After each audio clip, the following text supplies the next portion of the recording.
Develop কান্ট্রিতে বিভিন্ন সময়ে রিসার্চ হয়েছে, স্টাডি হয়েছে, comparing women driver and male drivers, safe practices.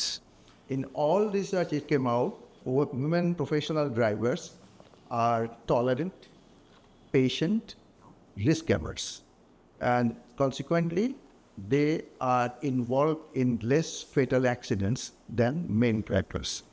BRAC driving school এবার ব্র্যাকে আমরা যে ওমেনদের নিয়ে 4 Wheels to Freedom এবং মোটরসাইকেলিস্টদের যে ট্রেনিং শুরু করেছি, সেটা one of the main reasons, one of the main rationale but this.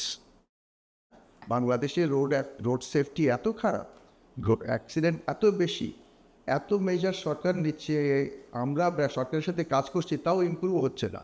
তো we thought that আমরা let us inject some female drivers on the rationale of that and see whether the accident situation is reduced.